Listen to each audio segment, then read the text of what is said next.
And my screen's frozen. There you go. Just want to clarify a couple of things.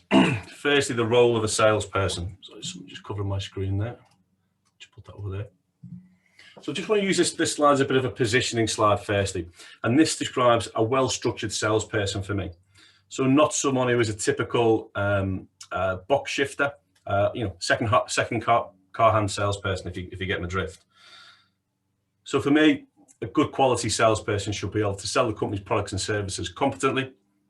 They should be able to drive that gross margin performance.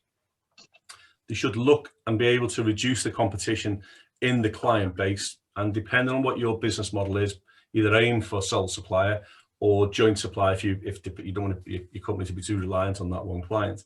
But they should be able to reduce that competition. You want them to be able to understand why your clients buy from you. Now, an interesting point, when we ask this question in a lot of the sessions that we do, salespeople can't articulate. There's a couple of things that really come to the fore. Because we're cheapest, we're the best in price. They love Mary in accounts and they love Jenny or Robert in customer services. They're not really great reasons for why people want to buy, understand why people buy from you. They're positives, but really what's the reason why people are buying from you? Professional salesperson, sorry, if somebody else is coming in. The professional salesperson should be able to improve that customer service using internal and external stakeholders. And I'm just letting Darren ask that in as well. And then finally, they should be able to reduce your cost to service that client, which is ultimately what we all want. We want to be able to maximize our margins at the lowest possible cost for us to ship out. So that's the role of a professional salesperson for me. Next slide. I feel like Boris on a 5 o'clock in the afternoon. So then we compare that to a professional procurement team or professional buyer's objectives. We've got a couple of similar points we think we have. Their opportunity or their reason for being there is to lower the cost of the unit price or the service being offered. We're looking for them to ensure that security of supply, but also to manage those supplier relationships, to get as much from the sales team or the supplier as possible. They want to improve that performance, whether that be delivery, financial returns, whether that be technical or whether it just be general support. They're also looking to leverage those technical improvements, and this has become quite key in the last couple of years as we see with things around order fulfillment online, information online to where my order is, EDI payments and processing of invoices, etc. It takes cost out for everybody, but they will retain that and pass a charge on to the supplier. And then look, they're looking to pursue innovation. Why is it relevant? The last two slides, well, for me, quite simply, in most cases, when I go to a business, they're not aligned. So you've got a team trying to push product, a service, and actually a team wanting to buy it who are looking to drive the cost down as much as possible. And those of you who know me and know how I work, we try to drive value up and move the conversation around cost away because we drive value and we deliver value through businesses. And that's what I want you guys to start to get your heads around. So in theory, sales teams and buyers are not aligned. Why is that important again? So Gartner, the global management consulting company, completed the survey in 2019 to B2B customers. About 1,200 companies were surveyed. So this is pre-pandemic. It was done in Q4 2019. 44% of the information that these B2B clients were asked about, they said they found to be contradictory. And contradictory in the sense of somebody sells white paint, another company A sells white paint, company B sells white paint. One claims they've got the whiter of the white paints. How do you distinguish between that? Somebody sells red pens. Somebody's got a redder pen than another company. I know it's really simple, but you get the idea of where this information is starting to be contradictory. 50% of the customers also claimed that they were surveyed. So the amount of trustworthy information was overwhelming. So actually what they're saying is, yeah, we believe that someone has got whiter paint than somebody else. But actually, there's another piece on top of that about how trustworthy is elements of it. But generally, we're happy with what we see. We appreciate people will have different colors, different shades of white. And then finally, 55% said they have difficulty in supplier assessments. So remember, this is Q4 2019. What do they mean by that? So when they're making informed decisions between vendors, their capabilities to differentiate and understand is becoming more and more difficult because of this, A, trustworthy information, and secondly, the contradictory information that's out there as well. Where does this lead us? It leads us to an impact on the sales and sales outcomes in quite a dramatic way. And I suppose if you look back over the last couple of years, you may start to recognize some of this in the sense that buying decisions have been extended, sales processes have been extended as well. There's probably more stakeholders involved in decision making within the business. And it's actually elongating not only the buying process, but also the sales process. But these three things of the 44%, 50%, and the 55% will start to impact on those sales outcomes of what we class as a good quality opportunity to close a sale is reducing by roughly 50%. So 50% of interactions with salespeople and a buyer or a professional procurement business is only 1 in 2 in these 1,200 companies were resulting in a good quality sale first time round, and good quality being determined as the client would come back and purchase later on that month, another month or another quarter. So nothing I've made up. This has all come out of a survey from Gartner, which was came up beginning of Q1 2020. But you could say that's old hat now. You know, that was pre-pandemic. Yet to be published was the update from Gartner that they were still finalising in February, but they released some information to some sales leaders that actually the distortion in the process has now even been elongated through lockdown and through some other information that I'll show you in a minute. So these sales processes and procurement processes are becoming longer and more elongated, more people involved, whether that's from a financial perspective or people just generally wanting to understand more or for sign-off purposes. So what's changed in the buyer's experience? Well, quite frankly, what's happened, it's crept up in through the late noughties and into the 2000s and really started to impact in the latter half of 2015 to 19, I should say. There's information overload. If we look at what's changed, we've all got websites. We've all got access to comparison sites. We've got feedback sites, social media, multiple platforms. You've got product, sector, market reporting. You've got competitor information, you've got your own information as well. White papers, opinions galore. And that doesn't even bring into view or focus what happened last year in the pandemic as well, where even more people with more opinions and thoughts and opportunity and time to push their business. If you look at something like LinkedIn, depending on which piece of research you read, LinkedIn posts in the pandemic were up between 31 and 50%. So we're crowding the market with more information, more opportunity for people to slow down, to read, to extend those sales processes and extend the buying process. More people, somebody else views a different article from somewhere else, which conflicts with what the buyer is selling or saying internally to maybe stakeholders. So there's a huge information overload that's been going on, and it's probably caught up with us in the last few years. It's then been exacerbated in the last 12 months with everybody taking to LinkedIn, updating their websites and providing more information. It's all good, but it's what we do with that information. But it gets worse. Why does it get worse? McKinsey completed a piece of work around about the same time as the Gartner piece of work, looking at a slightly different perspective. And 70 to 80% of B2B buyers are preferring to be remote contact with the sellers, the suppliers, the salespeople. So in relation to long distance selling, you know, we can pick the phone up or we can jump on the internet, buy something in the Far East, and it can be here in a couple of weeks, couple of months. Specifications are done via web or through meeting rooms. So buyers are spending less time with salespeople and their clients, and that's a problem for me and for your teams. There's another stat which came out of the same piece as well. The amount of face-to-face time buyers are having with their suppliers is accounting for, on average, 17% of their time in their working week or working month, however you want to calculate it. That's not with one supplier, that's with all the suppliers. So if you take that as an hourly rate, what's roughly 20% of the working week, 6-7 hours, maybe 17%. each meeting, sorry, maybe being an hour, hour and a half. They're only getting to see a handful of buyers each week. And I'll come back to something on that in a moment.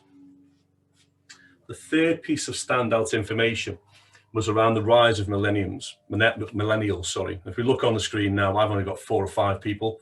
We're all probably similar age. There's a few of the guys who are a bit younger than me. Darren Barnes, I can see you in there. You look like you're about 30, 27. I'll keep going, 18. A lot of the millennials look at things in a very, very different way. Very much more driven through digital means, social media, and what's being said around the product or the service they're looking to procure. But 69% of them only want to purchase in that way. Now that causes a problem, because as people who are selling a product or a service, if only 69% of the upcoming professional buyers want to meet with you, and that number's probably likely to grow, and when you can get time with them, you can only get 17% of their available time to talk around product, service, or whatever it is you're selling. It creates a very, very narrow window, and we have to be very specific about what we're saying to people and how we're saying things to them. So what, I hear you say. So just going back to where we're taking this around making sense. So at Dynamic Coach, we do quite a lot of psychometric testing with sales teams and with their managers around how we interact individually and how they interact with their clients. And there's a myriad of portfolio, personality traits and types. But for salespeople, they tend to fall into 1 or 2 categories. They're either giving or telling. So a giver for me, excuse me, someone's characterized by a responsive approach, providing comprehensive information, and they operate under the assumption that more information is better. The telling salesperson will overtly share their opinion, their stories, their anecdotes. They're very forward with providing information, but they're also taking a much more aggressive position around sharing their opinion. Neither are right or wrong, but actually there's a third way. And the clients or the B2B marketers are now saying, we need help to understand what's going on with the information that's out there. And if we call it sense making or making sense, there's lots of, the buyers are saying there's lots of information out there. What they're not saying is, can someone please help us understand what this all means? So the sense making salesperson, their primary strategy is to guide the customer to the evidence of probably your business, let's be honest. But we also challenge them to understand their competitor's offering, because there will be a competitor that does something better than you, better product, better service, better outcome, better finance maybe. But by understanding it, it drives the business and the individual salesperson to be able to counteract that, but also guide the customers to the ultimate choice, which is ultimately your business and what you want from it. But the other key thing is they prioritize simplicity over comprehensive detail. So when was the last time somebody sat down and with their offering, then made a comparison to what's likely to be the offering from the 2 or 3 competitors in the market and shared that with the client? To have the confidence to say, do you know what, we're not really good on that bit, but we're working on it and we're getting better at it, and we'll have a resolution in 6 months or 12 months time. But actually, our value that we bring to the market is X, X, X, X. Don't knock the competition. What we're saying is, this is what we do, but we're aware that these do these other things as well. What we tend to forget in sales is we're the experts in our particular field. So whether you sell healthcare, pens, batteries, microphones, computer screens, you're generally the expert in that particular field. You've been trained so, you've been given product knowledge and technical knowledge potentially as well. Buyers and the professional buyers are now buying across multitude of products, multitude of services, and they need some guidance. There's 2 options. Either you can do it, or you can let your competitors do it, because somebody will win. And it's probably the person that can help the client see through this stuff. Sorry, I've come one slide too many there. So what are we doing? Look at the change behaviors is what we're trying to do from the sales team perspective, but also from the buyer's perspective as well. On your screens, you'll see probably the most basic of purchase and sales processes you'll ever see. I've simplified it from 13 to 6 events. So on the left-hand side is an event. The buyer needs something, whatever that is. somebody demanded something internally that they need, and let's just say it's computer screens for argument's sake. The buyers are going out and creating their own awareness to understand what is available, technically what's available through internet, websites, referrals. They're then going to start to consider who they're going to bring in to have a conversation with. And then there's that intent of engaging with someone. Sales really start at the intent, which is the bottom red arrow, where people are intending to come in, and then they talk about a purchase, and then hopefully renewal of a second service or a secondary product further down the line. Through sense making and making sense and helping your customers see sense, what we're trying to do is change the behavior of not just the salesperson to be more confident and to be more articulate about what they're actually offering and your business is offering. We're also looking to change the behavior of the buyer by bringing the sales process much deeper into the purchase process. Why is that a benefit? Because effectively your business is the expert in its field. Your people should be as well, and the buyer is looking for opportunities to outgun their competitors. So the earlier we can be involved in this conversation, the much better. And it does take time to get there. Depending on the sales cycle and the procurement cycle, it could take a matter of weeks. It could take many, many months, depending on how complex it is and how often these things come round. But embedding yourself much deeper into that purchase process as the voice of authority, the people that are prepared to help your business make sense, that will drive value with your client, and they will want to stay with you. You'll become the first port of call when things start to open up and there's something different they want to look at, but if it's in your field, obviously. I'll ask the question, but nobody needs to answer. I'm sure most of you are going to answer yes to this.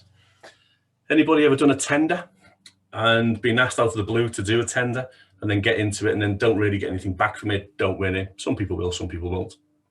So we no longer do tenders because in the industrial past, when I've been in business, unless you're helping to shape that tender at the awareness stage, very often it's shaped around the incumbent and the incumbent supplier. You're really going to struggle to influence it. You're coming in at the purchase point, and possibly not even the intent. It's a price check. It's a confidence check that what we've got is good from the incumbent supplier. But we can help businesses, and we do help businesses push themselves deeper into this purchasing process, and it becomes an influencing process as well through stakeholders and other people involved in the business as well. So, differentiating your business. We can all buy suits, pens, professional services, etc., etc., etc. It goes on. But the theme of our 4 sessions over the last 4 months has been a number of things. It's been about understanding your customer's journey and pain points. Ask yourself the question, do you know them? And do your competitors know them? Whoever knows more is in a better position to advise the client. I think session 2 is about selling your value as a business. Don't give it away in any cheap deal. Understand what your value is. And if you haven't got value, you can't derive it, ask someone, why do you buy from us? What is the value that you see in our business? It could be the price, it could be the service, but let's exploit that for the right reasons. Negotiate. You know, we took 5 key points of 5 do's and 5 don'ts around negotiation. And in order to do that, we don't turn up as unprepared of, oh, where's it going to go? We get flustered, we get feel pressured, and the nerves start to kick in. We get sweaty hands, all the things that go with it. So think about that preparation. And differentiating your business from the competition, for me, is about helping your clients see sense about what is going on around them, and ultimately guiding them to your business. And the 3 or 4 elements I've just discussed are all part of that. But really understanding what is I can help them with, because selling's changed, certainly in the last year, and it's been accelerated significantly. The numbers from 2019 have proved that.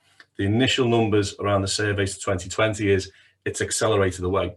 And what we've got is a process that was happily ticking along. We're probably going to take another 5 to 10 years to get to the stage of where we are this year, but being condensed and accelerated into less than 12 months. There'll be winners, there'll be losers. The winners will be the people that can sidestep it, move forward, and understand how they can help their clients make more of what they've got. That will then split into two ways, in my opinion. There'll be the people who go down the price route, and there'll be the people who go, hang on, we need to make a margin to make our business run.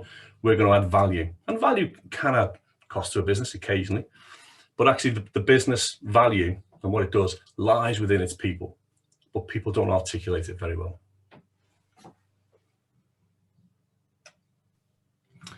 So ladies and gentlemen, I've been Nick Hughes. Love doing these last 4 sessions.